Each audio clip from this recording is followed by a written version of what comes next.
मसीही वो है जो व्यक्तिगत रूप में प्रभु यीशु को जानता है और उसके साथ उसका संबंध है। मसीही वो है जिसने फैसला किया है मसीही को अपने जीवन में लेने का और उसके पीछे चलने का, चाहे कुछ भी हो।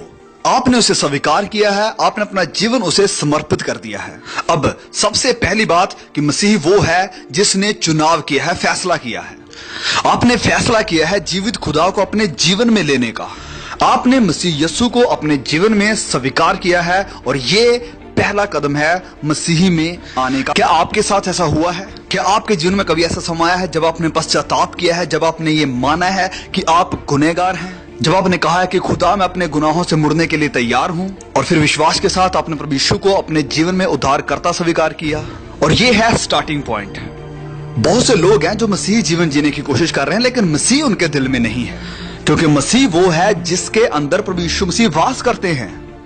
जिस वक्त आप प्रभु यीशु मसीह को स्वीकार करते हैं, उस समय आपको पवित्र आत्मा मिलता है जो आपको एक नया स्वभाव देता है, नया जीवन देता है, और फिर आपको मिलती है ताकत मसीही जीवन जीने के लिए। अब कोई भी मसीही जीवन नहीं जी सकता है जब तक वह क्रूस के पास नहीं आया है और प्रभु यीशु को स्वीकार नहीं किया है। मसीही सलीब पर हमारे लिए बलिदान हुआ, उसने अपना लहू हमारी खातिर दिया, और अब आपको आना है और उस लहू को यीशु मसीह को स्वीकार करना अपने जीवन में, और अपनी इच्छा से कहना है कि हाँ, मैं अपनी इच्छा से यीशु मसीह को स्वीकार करूंगा, मैं अपना जीवन यीशु मसीह को दूंगा। और फिर इसके बाद कुछ और होना आपके जीवन में बहुत जरूरी है, और वो दूसरी बात है कि आपके जीवन में बदलाव आ जाएगा। बाइबल बताती है कि पुरानी बातें जाती रही, देखो सब नई हो गई हैं। एक बदलाव आपके जीवन में आना बहुत जरूरी है। आपके व्यवहार में बदलाव, परमेश्वर के प्रति आपके व्यवहार में बदलाव। सबसे ज्यादा आप परमेश्वर से प्यार करेंगे, पहला स्थान आप परमेश्वर को देंगे अपने जिंदगी के फैसलों में और चुनाव में। अपने प्रति आपके व्यवहार में बदलाव आना चाहिए। आपके जीवन में सबसे पहले स्वार्थ खत्म होगा। आप अब स्वार्थी नहीं रहे। अब आप कुछ भी नहीं करेंगे सिर्फ अपने आप को खुश करने के लिए और अपने मतलब के लिए। अपने पड़ोसी के प्रति आपके व्यवहार में बदलाव आना चाहिए। अपने पड़ोसी को अपने सम्मान प्यार करना होगा, और इसलिए आपके जीवन में बदलाव होना बहुत जरूरी है।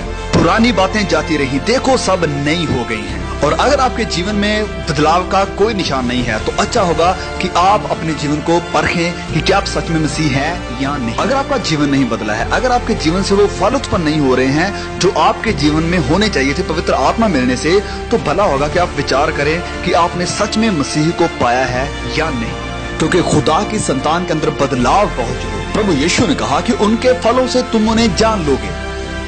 उनके फलों से, ये फल क्या हैं? और पवित्र आत्मा के फल ये हैं, प्रेम, शांति, आनंद और ये सब। क्या आप मसीह जीवन जी रहे हैं?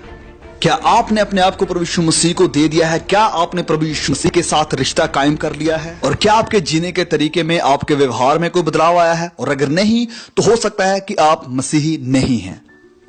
आप शायद सोचें कि आप मसीही हैं, लेकिन आप नहीं हैं, क्योंकि मसीह वो है जिसने प्रभु यीशु को अपने जीवन में स्वीकार किया है और एक बदलाव उसके जीवन में अब दिखाई देता है। अब तीसरी बात, मसीह वो है जिसने अपने जीवन में एक चुनौती को स्वीकार किया है। चुनौती प्रभु यीशु मसीह की, क्योंकि यीशु मसीह ने कहा है कि जो कोई मेरे पीछे होना चाहता है वह अपने आप का इनकार करे, अपनी सलीब उठाए और मेरे पीछे हो ले। प्रभु यीशु कहते हैं कि अगर आप मेरी चुनौती स्वीकार करने और मेरे लिए जीने के लिए तैयार नहीं है तो आप मेरे चेले नहीं हो सकते हैं। जब कभी भी भीड़ यीशु के आसपास इकट्ठी होती थी और भीड़ बहुत बड़ी हो जाती थी, तो प्रभु यीशु कहते थे, एक मिनट रुकिए। वो कहते कि अगर आप मेरे पीछे होना चाहते तो आपको अपने आप का इनकार करना होगा, और एक ग्रुप छोड़ के चला जाता।